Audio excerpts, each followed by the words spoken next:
Have you ever known someone who keeps revisiting the past? They replay old memories like broken records, over and over, unable to stop. Or maybe that person is you. You tell yourself you've moved on, but one song, one photo, or one quiet night can pull you right back to where it all hurt the most. If you've ever wondered why some people can't let go of their painful past, even when they desperately want to, you're not alone. And if you've ever judged them or yourself for it, maybe today we can see it from both sides. Because being stuck in the past doesn't mean you're weak. Sometimes it means your heart simply hasn't found a safe place to land yet. For some people, the past is not just a memory, it's home. A home built from pain, yes, but familiar pain. It's the place where everything made sense, even if it hurt. When life feels uncertain, the past becomes something solid, something they can hold on to. The human brain is wired to repeat unresolved stories. When something traumatic or deeply emotional happens, a heartbreak, a betrayal, a loss, the mind keeps replaying it, not because it enjoys suffering, but because it's trying to understand it, trying to find meaning, trying to make peace. It's like an emotional wound that never got a chance to close, and every time you think about it, the brain reopens it, hoping this time it'll heal properly. But if you don't know how to stop the bleeding, you stay trapped in the loop. There's also something comforting about that pain, because at least it's familiar. Moving forward means stepping into the unknown, and sometimes the unknown feels scarier than the pain we already know. But here's the other side.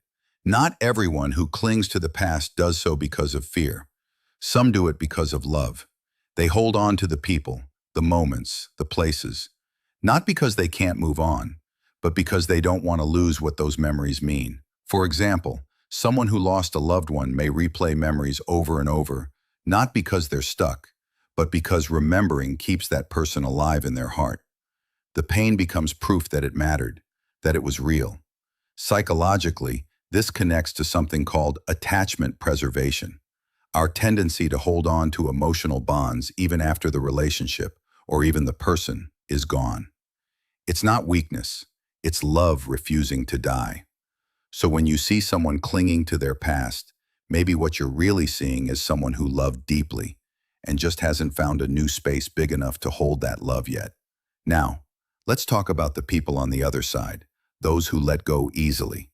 Some people move forward like nothing ever happened, and it can make others wonder, how can they do that?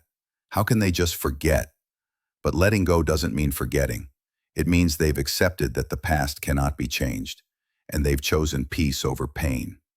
These people have learned to process emotions differently. Instead of replaying memories, they extract lessons. Instead of asking, why me? They ask, what did this teach me? It's not that they never loved or never hurt. They just understand that holding on to suffering doesn't keep the story alive. It keeps you from living. Both sides are human. Both sides are valid. Some hearts need time to revisit, and some need space to release. There's no right way to heal, only your way. The truth is, the past can shape us in two very different ways. For some, it becomes an anchor that keeps them stuck in one place. For others, it becomes a compass that points them forward.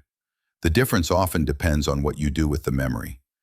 If you revisit it to understand, to forgive, or to find meaning, you're healing. But if you revisit it to punish yourself or to relive pain, you're only hurting yourself again and again. Healing doesn't mean erasing your story. It means learning to live with it differently. You stop asking, why did this happen to me? And start asking, what can I do with this now? Because pain, when left unhealed, becomes a wall. But pain, when understood, becomes a door. Some people fear letting go because it feels like betrayal. They think, if I stop thinking about it, does that mean it didn't matter? But healing isn't betrayal. It's honoring the experience by learning from it. It's saying, thank you for the lessons, even though they hurt. Psychologists often say, the body remembers what the mind forgets. That's why sometimes, even after you think you've moved on, your heart still aches when you smell the same perfume, hear the same song, or walk past a familiar place. Memories don't disappear. They transform. They live in your nervous system, your heartbeat, your reactions, and that's okay. You don't need to erase them to be free. You just need to stop letting them define your worth today. If you're someone who's stuck in the past right now, please don't be too hard on yourself. Your mind isn't broken. It's doing what it was designed to do, to protect you, to help you make sense of the pain. But now, it's time to remind yourself that the danger has passed. You're no longer there. You survived. And survival is proof of strength. Let the past be part of your story, not your whole identity. You can visit it, but don't live there. You can remember, but you don't have to replay. And if you see someone else stuck in their past, don't rush to tell them to move on. Instead, say, I understand.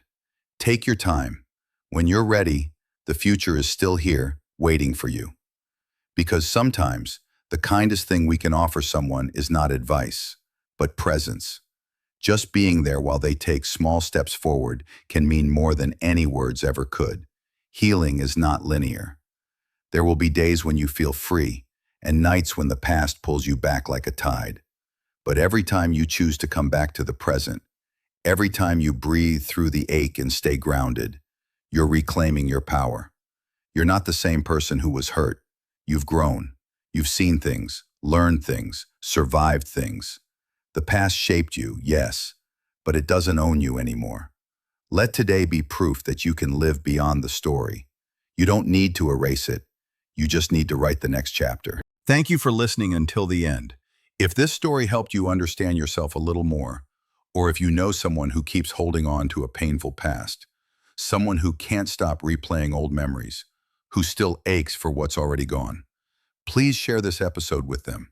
And don't forget to follow this podcast, because here we grow together, one story, one heart, one healing moment at a time. Remember, healing doesn't mean forgetting. It means learning how to live beautifully, even with the scars. You are not your past.